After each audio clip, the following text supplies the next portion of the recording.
Hello friends, இது உங்கள் KP cinema review. இன்றைக்கி நம்ம பார்க்க போகிற படம் சமீபத்தில் வெளிவந்த ஒரு பைலாங்குவல் மூவினா ஹிந்தி தமிழ் ரெண்டு மொழியிலையும் எடுத்திருக்காங்க. Merry Christmas. மக்கள் செல்வன் விஜய் சேதுபதி நடிப்பில் வெளிவந்திருக்கிற மேரி கிறிஸ்மஸ் அந்த படத்தை பற்றி தான் பார்க்க போகிறோம். இந்த படம் என்ன ஜானர்னு பார்த்தீங்கன்னா, இது ஒரு மிஸ்ட்ரி ட்ராமா த்ரில்லர்னு சொல்லலாம். இந்த படத்தோட டைரக்டர் யாருன்னா, நம்ம அந்தாத்தூன் புகழ் ஸ்ரீராம் ராகவன் அவருடைய படம் தான். பொதுவாக ஸ்ரீராம் ராகவனுடைய படங்கள்னு பார்த்தாலே ஒரு ட்ராமா த்ரில்லராக இருக்கும், நிறையா பேசுவாங்க. ஆனால் பார்த்திங்கன்னா ஒரு டார்க் ஹியூமர் உள்ள ஒரு த்ரில்லர் மூவி தான் எடுப்பார்.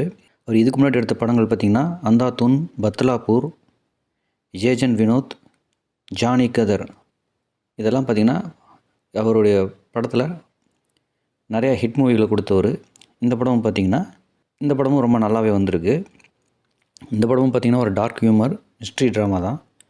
இந்த படத்தை அவருக்குன்னு ஒரு ஸ்டைலில் தான் எடுத்திருக்காரு. அவருடைய ஸ்டைல் எப்படின்னு பார்த்திங்கன்னா ஒரு ஆல்ஃபர்ட் ஹிச்காக், நியோ நாயர் அந்த ஸ்டைலில் தான் எடுத்திருக்காரு. இந்த படத்தை பற்றி பார்க்கணுன்னா, இந்த படம் பார்த்திங்கன்னா தமிழ் ஹிந்தி ரெண்டு லாங்குவேஜ்லேயும் எடுத்திருக்காரு, பைலாங்குவேஜில். இந்த படத்தோட கிரெடிட்டை அவர் டைட்டில் கார்ட்லேயே போட்டுறாரு. இது ஒரு நாவலை பேஸ் பண்ணியிருக்கு. அது எந்த நாவல்னு பார்த்தீங்கன்னா லெமோண்டே சார்ஜ், ஃபெட்ரிக் டார்ட் எழுதின லெமோண்டே சார்ஜ் அந்த நாவலை பேஸ் பண்ணி தான் எடுத்திருக்காங்க. ஆனால் இந்த ஸ்டைலில் ஒரு படங்கள் பார்த்திங்கன்னா கன்னடத்தில் தமிழில் நிறையா வந்திருக்கு. அதில் பார்த்திங்கன்னா அன்எக்ஸ்பெக்டட் கெஸ்ட் அப்படிங்கிற ஒரு படத்தில் பேஸ் பண்ணி தான் எடுத்திருக்காங்க. இந்த படத்தில் நடிச்சிருக்க நடிகர்களில் பார்த்திங்கன்னா விஜய் சேதுபதி, கத்ரினா கைஃப், ராதிகா, சண்முகராஜன், அஸ்வினி கலேஸ்கர், ராஜேஷ், ராதிகா ஆப்தே இவங்கெல்லாம் நடிச்சிருக்காங்க. பொதுவாகவே ஸ்ரீராம் ராகவன் படங்கள் பார்த்திங்கன்னா கண்டிப்பாக அது ரசிக்கும்படியாகவே இருக்கும். ஆனால் அவருக்கே உரிய ஸ்டைலான ஒரு ஸ்லோ பேர்னிங் த்ரில்லராக தான் இருக்கும். இந்த படமும் அப்படி தான் இருக்குது. இந்த படம் பார்த்திங்கன்னா ஃபர்ஸ்ட் ஹாஃப் முழுக்க ரொம்ப ஸ்லோவாகவே போகுது. பேசிக்கிட்டே இருக்காங்க. இன்டர்வலுக்கு 10 நிமிஷத்துக்கு முன்னாடி தான் கதை சூடு பிடிக்க ஆரம்பிக்குது. அங்கே தான் ஒரு ட்விஸ்ட்டு ஸ்டார்ட் ஆகுது. அதுக்கப்புறம் பார்த்திங்கன்னா படம் செகண்ட் ஹாஃப் முழுக்க பரபரப்பு தொத்திக்குது. இந்த மாதிரி ஸ்லோ பேர்னிங் த்ரில்லர் மூவி விரும்புகிறவங்களுக்கு இந்த படம் பிடிக்கும். மற்றபடி பார்த்திங்கன்னா இந்த படம் நிறைய ஃபஸ்ட் ஆஃப் முழுக்க நிறைய பேசுவாங்க. அது கொஞ்சம் பொறுமையை சோதிக்கிற மாதிரி இருக்கும். ஆனால் எனக்கு இந்த மாதிரி ஸ்லோ பேர்னிங் த்ரில்லர் பிடிக்கிறதுனால நான் இந்த படத்தை ரசித்து தான் பார்த்தேன். ஆனால் இந்த படத்தை நான் உங்களுக்கு சஜஸ்ட் பண்ணுறேன். இதை நீங்கள் கண்டிப்பாக பார்க்கலாம். இந்த படம் பார்த்திங்கன்னா ஒரு இன்ட்ரெஸ்டிங் த்ரில்லராக தான் இருக்கும்.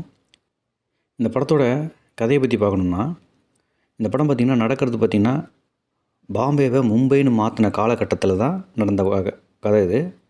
ஸோ அந்த பாம்பேங்கிற நேம் இருந்த காலகட்டத்தில் நடக்கிற கதை இது.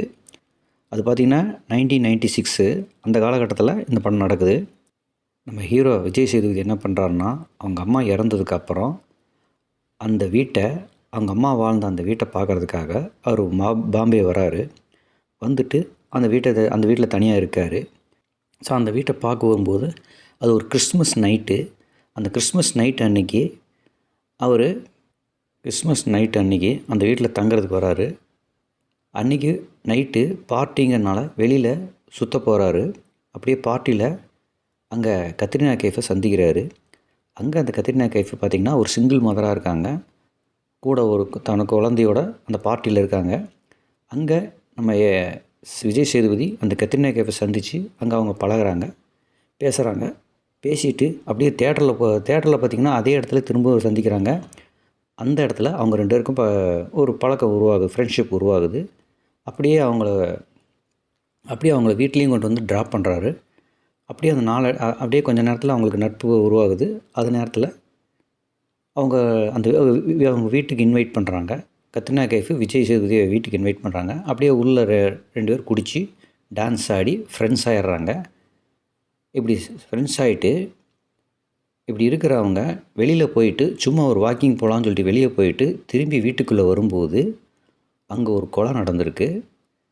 அந்த கொலை எப்படி நடந்துச்சு, யார் பண்ணா, என்ன நடந்துச்சு அப்படிங்கிறத இன்ட்ரெஸ்டிங்காகவும் த்ரில்லிங்காகவும் சொல்கிறது தான் இந்த படத்தோட மீதி கதை. அந்த செத்தது யாருங்கிறது, அந்த கொலை எப்படி நடந்துச்சுங்கிறதையும் சொல்கிறது தான் இந்த படத்தோட கதை. ஃபஸ்ட் ஆஃப் முழுக்க ரெண்டு பேரும் சும்மா பிலாசபிலாம் பேசிட்டு சுற்றிக்கிட்டு இருக்காங்க. அப்படி இருக்கும்போது வெளியில் போயிட்டு வீட்டுக்கு திரும்பி வரும்போது அங்கே ஒரு பணம் கிடக்குது, டெட் பாடி கிடக்குது. கத்ரினா கைஃபில் ஒரு ஆள் செத்து கிடக்கிறாரு. யார் கொன்னா எப்படிங்கிறத நம்ம ஸ்ரீராம் ராகவன் ஸ்டைலில் ரொம்ப இன்ட்ரெஸ்டிங்காகவே இந்த ஸ்க்ரீன் ப்ளே பண்ணியிருக்காங்க. படம் பார்த்திங்கன்னா செகண்ட் ஹாஃப் முழுக்க பரபரப்பாக இருக்கும். ஃபஸ்ட் ஹாஃபு ரொம்ப ஸ்லோவாகவே போகும். விஜய் சேதுபதி யார் என்னங்கிறது செகண்ட் ஹாஃபில் தான் தெரியும். விஜய் சேதுபதி யாருன்னா துபாயில் உள்ள ஒரு ஆர்கிடெக்டு. கிறிஸ்மஸ் அன்றைக்கி வராரு. அந்த ஒரு நைட்டில் நடக்கக்கூடிய த்ரில்லிங் தான் இந்த படத்தோட கதை. இந்த படத்தில் மொத்தமாக பார்த்திங்கன்னா ஒரு 10 கேரக்டர் கூட இருக்காது. படம் பார்த்திங்கன்னா விஜய் சேதுபதிக்கும் கத்ரினா கைஃபுக்கும் இருக்க டயலாக்லேயே பாதி படம் போகும்.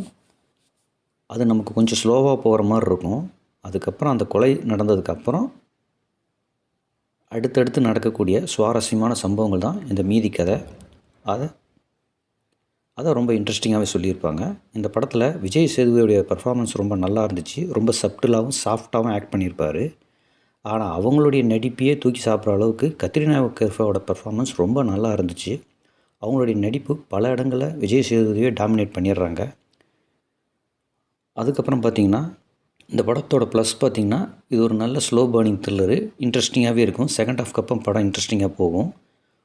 பொங்கலுக்கு வெளிவந்த படங்களில் ரியல் வின்னர்னு சொன்னால் இந்த மேரி கிறிஸ்துமஸே சொல்லலாம். ஏன்னா இது ரொம்ப ஸ்லோவாகவும் சப்டிலாகவும் ரொம்ப நல்லாவும் இருந்துச்சு ஸ்க்ரீன் ப்ளே. குறிப்பாக கிளைமேக்ஸோட ஃபினிஷிங் ரொம்ப நல்லாவே இருந்துச்சு. படத்தில் கிளைமேக்ஸில் பார்த்திங்கன்னா கடைசி 20 நிமிஷத்தில் பெருசாக எந்த டயலாக்கும் இல்லாமலே படத்தை ஃபினிஷ் பண்ணியிருப்பாங்க. வெறும் ஒரு பின்னாடி பேக்ரவுண்ட் மியூசிக்கை மட்டுமே வச்சுட்டு அந்த சீன்ஸை கிளைமேக்ஸை ரிவீல் பண்ணியிருப்பாங்க. அது நம்ம ஸ்ரீராம் ராகவனுடைய ஸ்டைலில் அந்த கிளைமேக்ஸில் டயலாக்கே இல்லாமல் அந்த மியூசிக்கில் அந்த கிளைமேக்ஸை முடித்த விதம் ரொம்ப நல்லாவே இருந்துச்சு. குறிப்பாக அந்த விஜய் சேதுபதி கத்ரினா கைஃபோட பர்ஃபார்மன்ஸ் ரொம்ப பியூட்டிஃபுல்லாக இருந்துச்சு. இந்த படத்தோட மைனஸ்ன்னு பார்த்திங்கன்னா ஃபஸ்ட் ஹாஃப் கொஞ்சம் ஸ்லோவாக தான் போகும். இன்டர்வலோடைய 10 நிமிஷத்துக்கு முன்னாடி வரைக்கும் படம் மெதுவாக பேசிக்கிட்டே இருப்பாங்க. இன்டர்வலுக்கு அப்புறம் தான் படம் இன்ட்ரெஸ்டிங்காக மூவ் ஆகும். இந்த படத்தோட இன்னொரு மைனஸ் பார்த்திங்கன்னா போலீஸ் பார்த்திங்கன்னா ஒரு கொலை நடந்த இடத்துல அன்றைக்கி ஒரு மினிமம் ஒரு கான்ஸ்டபிளையாவது பாதுகாப்பு வைப்பாங்க. இல்லைன்னா அது அங்கே யாரையும் தங்க விட மாட்டாங்க. ஆனால் போலீஸ் அந்த கொலை நடந்த இடத்த அசால்ட்டாக விட்டுட்டு அடுத்த நாள் வந்து தான் பார்ப்பாங்க. இவ்வளோ கேஷுவலாக யாரும் விட்டுட்டு போக மாட்டாங்க. அது பாதுகாப்பு தான் வச்சுருக்கணும். அதை அப்படி விட்டது நம்பும்படியாக இல்லை. ரெண்டாவது போலீஸினுடைய இன்வால்வ் மட்டும் பார்த்திங்கன்னா ரொம்ப கேஷுவலாக அப்ரோச் பண்ணாங்க. ஒரு கொலையை கூட ரொம்ப கேஷுவலாக ஹேண்டில் பண்ணாங்க. அதுவும் கொஞ்சம் நார்மலாக தான் இருந்துச்சு. மற்றபடி பார்த்திங்கன்னா இந்த படம் ரொம்ப நல்லாவே இருந்துச்சு. படம் கண்டிப்பாக தமிழ்லேயும் இருக்குது. இந்த படத்தை நீங்கள் பார்க்கலாம். இதை நான் உங்களுக்கு சஜஸ்ட் பண்ணுறேன். இந்த படத்தோட ஸ்க்ரீன் ப்ளே குறிப்பாக ஸ்ரீராம் ராகவனுடைய படம்னாலே நம்பி போகலாம். அதில் இந்த படமும் ஒன்று. இந்த படம் பார்த்திங்கன்னா 2022 வெளியே வர வேண்டிய படம். ஆனால் சில பல காரணங்களால் 2024 வரைக்கும் போஸ்ட்போன் ஆகிடுச்சு. இப்போ தான் ரிலீஸ் ஆகுது. இந்த படத்தை நான் உங்களுக்கு சஜஸ்ட் பண்ணுறேன். ஆர்டிஸ்டோட பர்ஃபார்மன்ஸ் எல்லாமே நல்லாவே இருந்துச்சு. இந்த படத்தோடைய சினிமாட்டோகிராஃபி மியூசிக் ரொம்பவே நல்லா பண்ணியிருந்தாங்க. மொத்தத்தில் இந்த படம் ஒரு குட் டு வாட்ச்னு சொல்லுவேன். ஒரு ஸ்லோ பேர்னிங் த்ரில்லர் விரும்புகிறவங்களுக்கு இந்த படம் கண்டிப்பாக பிடிக்கும். அதுவும் ஸ்ரீராம் ராகவன் படங்கள் பார்த்துட்டு வரவங்களுக்கு இந்த படம் கண்டிப்பாக நல்ல படமாகவே இருக்குது. இந்த படத்தில் சர்ச்சிலிருந்து ஒரு ஆள் ஹெல்ப் பண்ணுவார் கத்ரினா கைஃபுக்கு. அவர் மேலேயும் ஒரு டவுட் இருக்கும். கடைசியில் நிஜமான கொலையாளி யாருங்கிறது கிளைமேக்ஸில் கொடுத்த ட்விஸ்ட்டு வேறு லெவலில் இருந்துச்சு. அதுவும் இந்த படத்தில் அந்த கொலையை மறைக்கிறதுக்கு யூஸ் பண்ண டெக்னிக் ஒன்று சொல்லுவாங்க. அது சொன்னால் ஸ்பாயிலர் அலர்ட் ஆயிரும். அதுதான் அந்த படத்தோட நல்ல ட்விஸ்ட்டு. அது ரொம்ப நல்லாவே இருந்துச்சு. மொத்தத்தில் இந்த படம் கண்டிப்பாக நான் இந்த படத்தை உங்களுக்கு சஜஸ்ட் பண்ணுறேன். இது கண்டிப்பாக வாட்சபிள் ஃபிலிம் தான். படம் ரொம்ப இன்ட்ரெஸ்டிங்காகவே இருந்துச்சு. இந்த படத்தை நான் உங்களுக்கு சஜஸ்ட் பண்ணுறேன். இந்த படத்துக்கு நம்ம கொடுக்கக்கூடிய ஸ்டார் ரேட்டிங் 5க்கு 3.5. இந்த வீடியோ உங்களுக்கு பிடிச்சிருந்தா லைக் பண்ணுங்கள், ஷேர் பண்ணுங்கள், மறக்காமல் சப்ஸ்கிரைப் பண்ணுங்கள். கூட அந்த பெல் ஐக்கானையும் அழுத்துங்க. அப்போ தான் நான் போடுற அடுத்தடுத்த வீடியோ உங்களுக்கு கிடைக்கும். மீண்டும் அடுத்த வீடியோவில் பார்க்கலாம். நன்றி.